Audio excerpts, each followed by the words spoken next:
You know how you can have a computer that looks completely fine on the outside, like the screen is bright, the keyboard clicks perfectly, but deep in the hard drive, there's this silent malware running in the background just waiting to crash the system. Right, yeah, everything seems totally normal until it suddenly isn't. Exactly. And today's deep dive takes a stack of sources. I mean, we're talking psychological case studies, historical law enforcement records, and cultural commentary.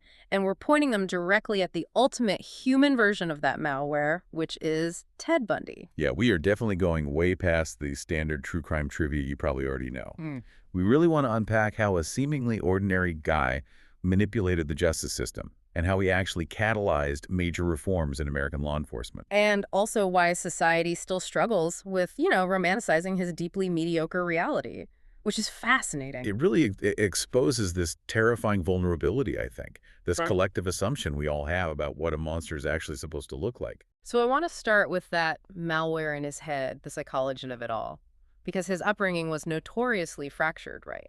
Yes, he was actually raised believing his grandparents were his parents, and his grandfather was allegedly violently abusive. Right. But I mean, plenty of people have traumatic childhoods and they don't become serial killers. So what actually broke in his brain that let him hide in plain sight so effectively? Well, that's where psychologist Dr. Al Carlisle's evaluation is just incredibly illuminating. He noted that Bundy relied on extreme compartmentalization. Like walling things off. Exactly, walling things off, fueled by violent fantasy. It wasn't just him keeping secrets. He literally built a respectable persona that functioned entirely independently from his violent urges. Okay, wait. I understand compartmentalizing, like, leaving work stress at the office. But how does someone compartmentalize brutal murders while literally sitting next to crime writer Anne Rule at a suicide crisis center? Yeah, they worked together there. Right, answering phones and saving lives. How did she, a former police officer, not see it?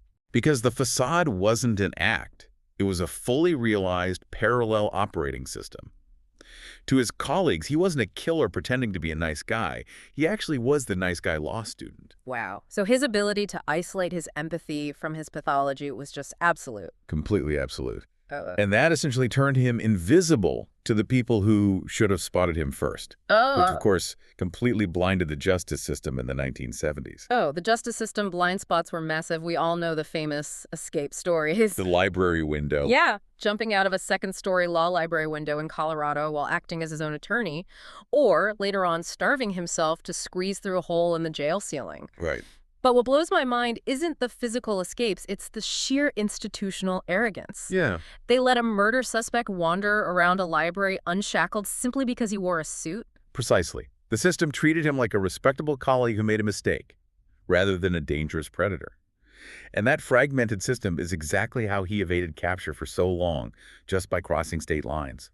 Because back then, police departments were basically trying to solve a puzzle without realizing other states had the rest of the pieces, right? Yeah, exactly. It's like a world trying to communicate without the internet.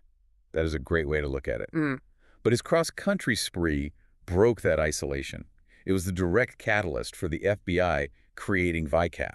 The centralized database. Right. Instead of a local sheriff in Utah scratching his head over an isolated missing persons case, VICAP allowed agencies to instantly track cross-jurisdictional crimes. So they could cross-reference behavioral signatures and timelines. Exactly. Add tighter jail protocols to that, and the pioneering courtroom use of forensic bite mark analysis, which finally convicted him in Florida.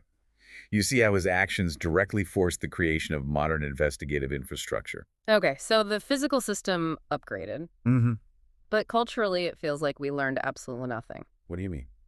Well, I was reading through the transcripts of his sentencing, and Judge Edward Cowart's closing remarks to him are just incredibly jarring. Oh, yeah, the part where he calls him a total waste of humanity. Yes, but then he bizarrely adds, "Take care of yourself, young man."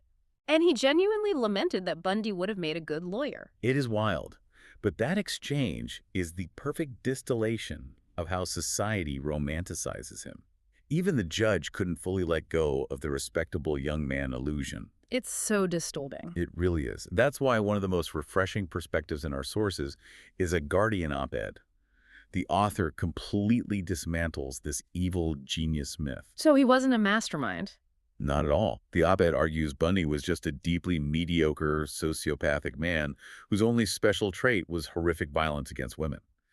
We give him credit for being brilliant when, in reality, society just handsomely rewarded his white middle-class privilege. We are reporting that directly from the source, but man, that hits hard, especially when you see modern media casting former teen heartthrobs like Zac Efron to play him. Exactly. I mean, for everyone listening, when we consume media that highlights his good looks and charm, aren't we just falling for the exact same superficial facade that allowed him to victimize so many women in the first place? We absolutely are. And when we do that, we miss the actual point of studying him. Which is what? That his true legacy isn't his twisted charisma.